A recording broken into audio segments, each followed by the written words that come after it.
Bonjour à toutes et à tous. Comment préparer sa remise en vol en toute sécurité après plusieurs semaines de confinement, voire plus pour ceux qui, par exemple, n'ont pas volé depuis l'automne dernier? Jean-Christophe, bonjour.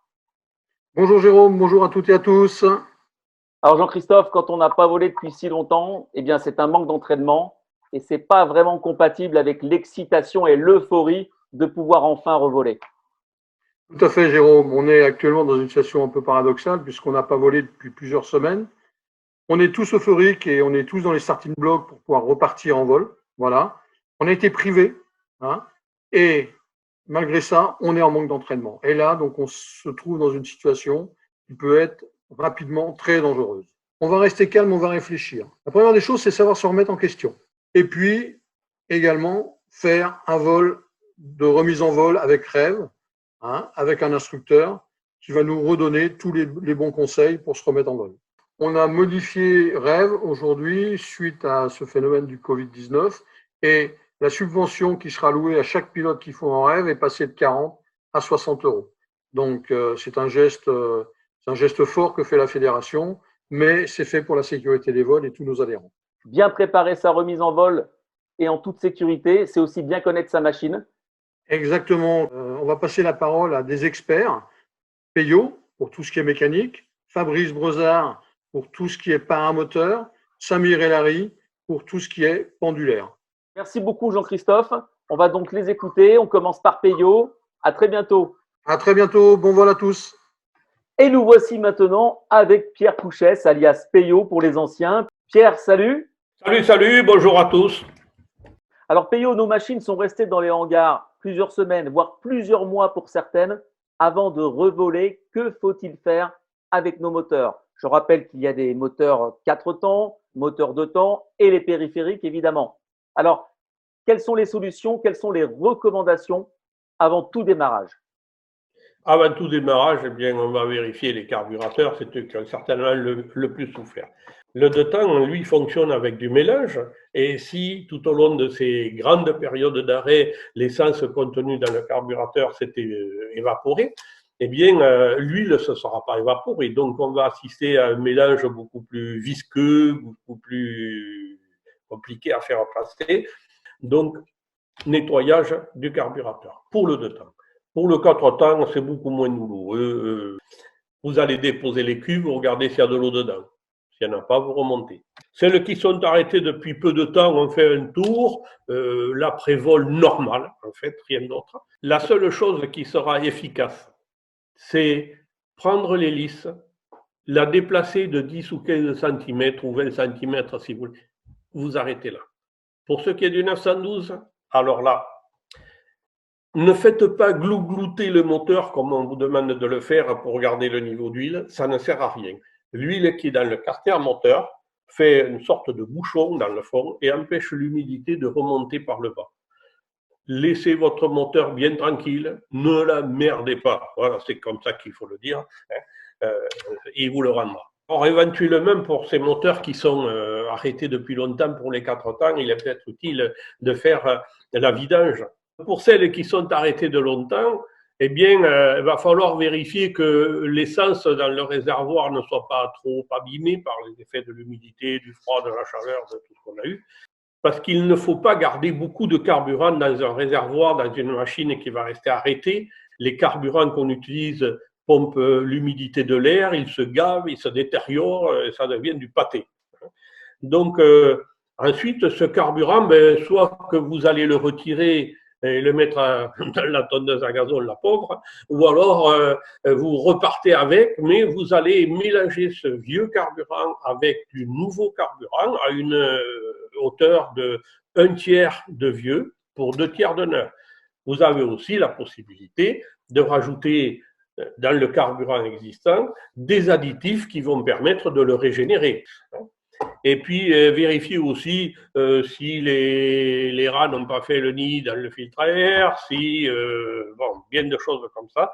Donc, il y a un certain nombre de points que nous allons devoir regarder sur les machines. Qu'est-ce qu'il faut voir d'autre ensuite? Pour la suite, eh bien, c'est tout simple. On va regarder la ligne d'alimentation qui part du réservoir et qui va au moteur. Donc là, vous allez trouver le filtre à essence. Ce filtre à essence peut être démontable, il peut ne pas l'être. S'il ne l'est pas, virez-le, ça coûte 2-3 euros. Hein. Et ensuite, vous allez aussi remonter jusqu'à la pompe à essence, puis jusqu'au carburateur. Et là, vous avez les durites. Qu'allez-vous regarder sur une durite? Ben, si elle est souple, généralement celle qu'on appelle en plastique, là, hein, il faut qu'elle soit souple.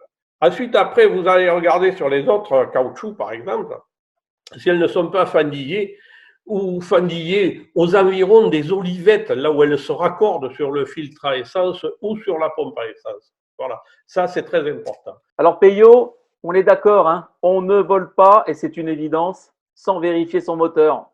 Exactement. Mais n'en faites pas plus qu'il ne faut. Plus c'est simple, moins on se trompe. Vous savez, vous faites. Vous savez pas, vous faites pas. Vous faites faire. Sinon, demandez-nous. Peyo, merci. Porte-toi bien et à Voilà. très bientôt. Allez, salut à tous et puis bon vol. Et nous retrouvons maintenant Fabrice Brezard. Il est pilote et instructeur en classe 1 paramoteur. Il est aussi champion du monde en catégorie biplace à pied. Fabrice, bonjour. Bonjour Jérôme. Alors Fabrice, eh bien, que doit faire un pilote quand il n'a pas volé depuis si longtemps? Un pilote de paramoteur, il va évidemment regarder sa machine en premier. Oui, tout à fait, c'est important, surtout quand la machine est restée un certain temps sans tourner. On va faire une prévol. La prévol de la machine, on la fait de manière générale, bien sûr, mais aussi détaillée. Pour ça, on peut utiliser une checklist. On est tous habitués à faire une prévol, on va dire, usuelle. On regarde, on a l'habitude de procéder de telle manière, telle manière. Sauf que sur une remise en vol, ça fait longtemps qu'on a fait notre prévol. Nous, par exemple, on utilise une checklist comme celle-ci qui nous permet de suivre un process défini et de ne rien oublier. Avec ça, on peut également faire une prévol avec quelqu'un d'autre au terrain présent, un autre pilote, qui peut regarder notre machine et nous regarder la sienne. Ça permet d'avoir une deuxième vue sur la machine.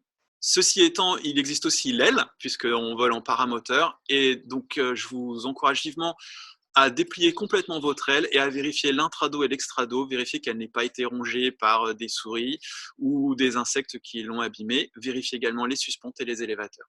Fabrice, une fois qu'on a vérifié la machine, le paramoteur, il faut le monter, il faut monter la voile. Là aussi, il y a des précautions à prendre. Oui, il faut être précautionneux sur cette installation. Ça fait un bout de temps qu'on ne l'a pas faite. Donc, on installe l'aile, on met le groupe motopropulseur en place et surtout soyez attentifs au moment où vous installez tout ce matériel, que les suspentes ne soient pas prises dans des herbes, ce qui pourrait déclencher une clé dans l'aile au moment où l'aile va écoper. Une fois qu'on a vu la machine, eh bien, on a envie de voler, mais pas tout de suite encore. Il y a des choses à voir. Oui, tout à fait. Il y a des choses à voir. En premier lieu, il faut tenir compte de sa condition physique. Dans quel état de fatigue on se trouve, il faut être vigilant là-dessus et on va dire être le plus honnête possible par rapport à son envie de voler. Je sais qu'on a tous envie d'aller voler, ça fait longtemps qu'on est cloué au sol, mais soyons vigilants sur notre état de fatigue, notre condition physique, les médicaments qu'on peut prendre éventuellement qui peuvent nous amoindrir et puis le stress qu'on peut ressentir au moment de refaire ce premier vol. Donc il faut être attentif à ça. Fabrice, il y a un détail important qui n'est pas un détail en fait, c'est de reprendre les bons réflexes Oui. avant de mettre en route la machine. Il y a 2-3 choses à faire pour éviter de se mettre en danger. C'est vrai.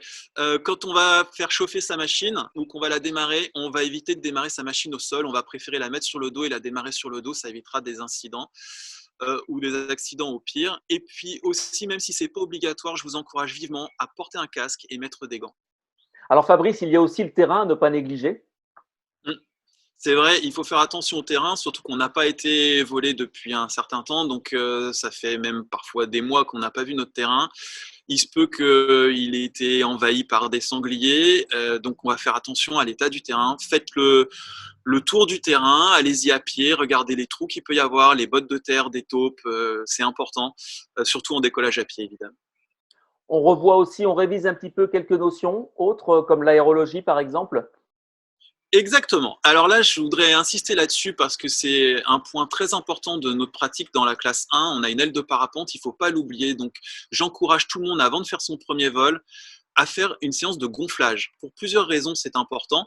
La première, c'est parce que ça nous permet de retrouver des sensations de vol, des touchés d'ailes qu'on peut avoir et qui vont nous aider à ce premier décollage. Et la seconde, également très importante, ça nous permet de nous rendre compte de l'aérologie, du comportement de l'aile. On va en tirer des conclusions sur l'aérologie. Surtout au printemps, on a une aérologie musclée dans l'après-midi, donc on va privilégier pour des premiers vols des vols en matinée ou des vols en soirée. Et vérifier également qu'on n'a pas un tour d'élévateur sur la machine de manière à décoller le plus proprement possible. Fabrice, avec toute l'expérience que tu as sur un paramoteur, il y a beaucoup de jeunes pilotes qui nous regardent, des pilotes plus expérimentés aussi, évidemment.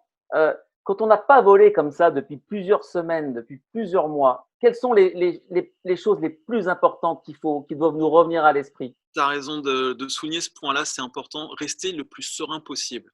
Ne pas oublier que c'est une passion, qu'on est là pour profiter de notre activité et prendre le temps de faire les choses, prendre le temps de faire notre prévol, savourer ce moment, savourer l'installation, prendre le temps de décoller, éviter tout stress et faites-le pour vous amuser si vous voulez. C'est une activité de plaisir, alors profitons-en. On reste peut-être en local, c'est recommandé aussi pour un premier Alors, vol. pour un premier vol, on va même se faire un premier tour de piste pour vérifier même que la machine va bien. Comme ça, en cas de problème, on peut se reposer avec un minimum de stress au terrain.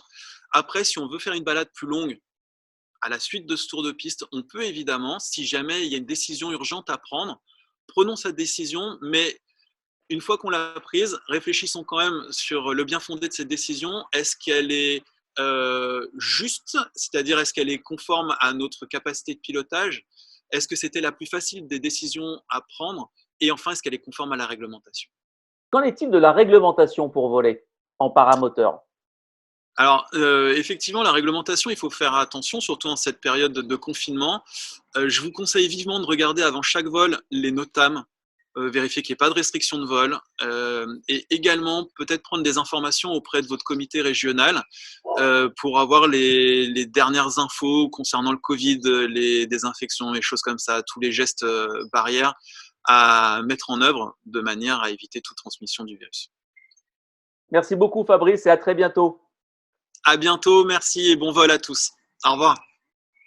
Et pour clore cette première partie dédiée à la remise en vol après le confinement, nous allons parler maintenant de la classe 2 du pendulaire avec Samir El Hari qui est instructeur. Il a été aussi champion du monde en catégorie pendulaire biplace. Samir, bonjour.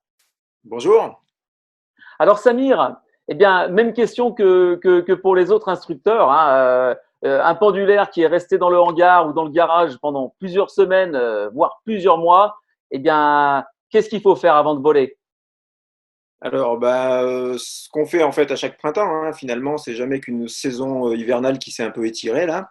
Donc, il faut être attentif au circuit de carburant, à tout ce qui est train d'atterrissage. Il faut faire attention également à tous les animaux qui ont pu investir les machines, hein, des nids d'oiseaux dans les ailes ou dans les circuits de refroidissement, des rongeurs. Donc, attention au circuit électrique, s'il est possible d'accéder au tableau de bord pour vérifier ça, c'est quand même mieux. On a des cas où ça s'est produit. Et attention, bien sûr, aussi aux insectes, les abeilles maçonnes, etc., qui peuvent aller se faire leur nid dans des tubes pitot, etc., quoi. Alors Samir, le pendulaire, ça se démonte, hein, on peut plier l'aile, surtout pour un stockage long terme. Il y a des choses à voir aussi à ce niveau-là? Il faut faire attention, toujours à ces problèmes d'animaux qui ont pu se loger dans les housses, à la qualité du stockage, et puis également au manque d'entraînement lorsqu'on va remonter notre aile. Quand on la monte, les pilotes sont habitués à la monter à chaque vol. S'ils ont une longue interruption, il faut bien se refaire un petit check, se replonger dans le manuel de la machine éventuellement pour être sûr que tout soit bien monté, quoi. Attention également au dépôt pour les machines qui sont stockées dans les hangars. Il peut y avoir sur les extrados, les bords d'attaque, il peut y avoir un petit peu des dépôts, soit de poussière importante, soit de crottes d'oiseaux, des choses comme ça. Donc, il faut bien nettoyer aussi. Ça permet aussi de faire une prévol d'une autre manière pour que ce soit vraiment propre au niveau aérodynamique. Dans quel état doit être le pilote avant une remise en Alors, vol en toute sécurité? Il y a plusieurs aspects. Il y a l'aspect de l'état psychologique dans lequel on se trouve dans cette période qui est vraiment très particulière. Hein. Donc, on ne ressortira pas complètement indemne de ce truc et on ne sait pas encore trop comment on va réagir.